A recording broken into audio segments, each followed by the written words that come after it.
Hi friends, బయట హోటల్లో బంతుల్లో చేసే ఉప్మా అండి. ఇలా చేస్తే పిల్లలు కూడా చాలా ఇష్టంగా తింటారు. సో ఇక్కడ చూపించిన కప్పుతో నేను 2 కప్స్ చేస్తున్నాను, రవ్వ తీసుకున్నాను. అలాగే ఉప్మాలోకి at the same time chutney కూడా చేసేస్తున్నానండి. రెండు ఒకేసారి చూపిస్తాను మీకు. సో ఈ 2 కప్స్ రవ్వ వేసుకొని మినిమం 6 to 8 minutes అనే రవ్వ మనం వేయించుకోవాలండి. సో ఈ పద్ధతిలో కనుక ఉప్మా చేస్తే ఇష్టం లేకుండా ఉన్న వాళ్ళు ఎవరైనా సరే ఉప్మాని తినడానికి ఇష్టపడతారు. అలాగే పిల్లలు కూడా ఇష్టంగా తింటారు. దీనికోసం ఆనియన్స్ తీసుకున్నాను, కట్ చేసి పెట్టుకున్నాను. అలాగే టమాటోస్ కూడా పక్కన పెట్టుకున్నాను. చట్నీ చూడండి, పల్లీలు తీసుకున్నాను. సో నేను ఇప్పుడు ఈ 2 కప్స్ రవ్వకి సరిపడా నేను చట్నీ చేస్తున్నానండి. అందుకని ఒక గరిట పల్లీలు తీసుకున్నాను, పల్లీలు వేయించుకుంటున్నానండి. ఆయిల్ వేయను, పల్లీలు వేగేటప్పుడు. సో పల్లీలు వేగాయి తీసేసాను. అలాగే ఇప్పుడు ఒక గరిట ఆయిల్ వేసేసి ఆ పల్లీలకి సరిపడా పచ్చిమిర్చి అండి ఇక్కడ. సో మీరు తినే ఘాటును బట్టి మిర్చి యాడ్ చేసుకోవచ్చు. మాకు కొంచెం ఘాటు ఎక్కువే తింటాం కాబట్టి ఎక్కువ మిర్చిని యాడ్ చేశాను. అలాగే టమాటా కూడా ఒక్క టమోటానండి, ఎక్కువ వద్దు, టమోటా టేస్ట్ అనేది బాగోదు.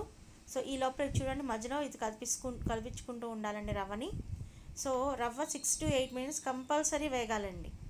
ఓకే, రవ్వ వేగింది, పక్కన పెట్టేసుకుందాము. సో ప్యాన్ పెట్టుకొని దాంట్లోకి ఒక గరిట ఆయిల్ వేసుకొని తిరగమాత గింజలు వేసేస్తున్నాను. ఆవాలు, పచ్చెనపప్పు, జీలకర్ర అన్నీ 1 tablespoon అండి. జీలకర్ర, ఆవాలు, పచ్చెనపప్పు, కరివేపాకు అన్నీ వేసి మనం తాలింపు అనేది ఇక్కడ మీడియం ఫ్లేమ్లో పెట్టుకొని తాలింపు వేగనివ్వాలండి. ఈ లోపల చట్నీ కూడా చూసుకుందామా, చట్నీ కూడా కలుపుకుందామా, వేగుతుందో లేదో చూద్దామా. ఇక్కడ చూడండి, చట్నీ చక్కగా టమాటా మగ్గడం స్టార్ట్ అయ్యింది. సో ఇలాగా రెండు ఎట్ ఏ టైం చేసుకోవచ్చు మనం. కొంచెం జాగ్రత్తగా ఉంటే ఇటు ఉప్మా రెడీ అవుతుంది, అటు చట్నీ కూడా రెడీ అవుతుంది. సో ఉప్మా అంటే జనరల్గా నార్మల్ ఉప్మా అంటే ఎవరు తినరండి. కొంచెం మనం జీడిపప్పు, టమాటాస్ అన్నీ యాడ్ చేసుకొని ఇలా టమాటా బాత్లా చేసుకుంటే ఉప్మా చాలా ఇష్టంగా తింటారండి. సో ఇక్కడ చూడండి, ఆనియన్స్ యాడ్ చేశాను. ఆనియన్స్ కట్ చేసి పెట్టుకున్నాం కదా, ఆనియన్స్ కూడా యాడ్ చేశాను. సో మనకు ఆనియన్స్ తొందరగా వేగాలి అంటే కొంచెం నేను ఇక్కడ సాల్ట్ యాడ్ చేస్తానండి. సాల్ట్ వేస్తే ఉల్లిపాయ తొందరగా వేగుతుంది. సో అందుకని చెప్పేసి ఎప్పుడైతే ఆనియన్స్ నేను ఫ్రై చేసేటప్పుడు కొంచెం సాల్ట్ యాడ్ చేసుకుంటాను. సో సాల్ట్ యాడ్ చేయడం వల్ల ఏమవుతుంది అంటే ఆనియన్స్ అనేవి తొందరగా వేగుతుంటాయి. ఈ లోపల ఇక్కడ చూడండి, ఇక్కడ మనకు మగ్గిపోతుంది చూడండి. ఇక్కడ పచ్చిమిర్చి కూడా కలర్ అనేది చేంజ్ అయిపోయింది. సో పచ్చిమిర్చి కూడా మగ్గడం స్టార్ట్ అయిపోయింది. టమాటా కూడా మెత్తపడుతుంది. సో ఈ చట్నీ వచ్చేసి దోశల్లోకి, ఉప్మాలోకి, అలాగే ఇడ్లీలోకి, వేటికైనా కూడా సూట్ అవుతుందండి. సో మా ఇంట్లో ఎక్కువగా పల్లీల చట్నీనే వాడతాము. మా బాబుకి పల్లీల చట్నీనే ఇష్టం.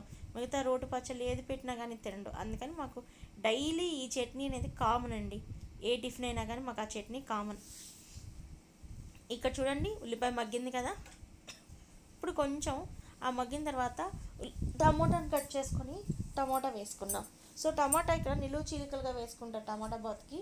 సో ఇక్కడ నేను నిలువు చీలికలు వేయట్లేదండి, చిన్న చిన్న ముక్కలుగా చేసి వేస్తున్నాను. ఎందుకంటే సో ఈ చిన్న చిన్న ముక్కలుగా అనుకోండి, మనకు మగ్గిపోయినప్పుడు చక్కగా తినేటప్పుడు మనకి ఏమవుతుందంటే టమాటా పీచుల్లో రాకుండా సో మెత్తగా ఉంటుంది, చక్కగా చూడటానికి కలర్ఫుల్గా ఉంటుంది. అలాగే మనకి ఎక్కడా కూడా అనీవెన్గా ఉండదు ఉప్మా. సో అందుకని నిలువు చీలికల కన్నా కూడా నేను ఇలా చిన్న చిన్న ముక్కలుగానే ప్రిఫర్ చేస్తాను. సో దాంట్లోకే 1 tablespoon సాల్ట్, మళ్ళీ 1 tablespoon పసుపు కూడా వేసేసేసి మగ్గనివ్వాలి. సో ఇక్కడ మెత్తపడుతూ ఉంటుందండి, మనకు టమాటా మగ్గుతూ ఉంటుంది.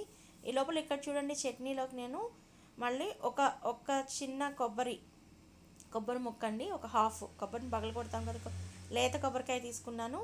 సో దాన్ని పగలు కొట్టేసేసి ఒక హాఫ్ చిప్ప కొబ్బరి తీసేసి కొబ్బరి ముక్కలుగా చేసుకున్న. అలాగే కొంచెం కొత్తిమీర, పుదీనా.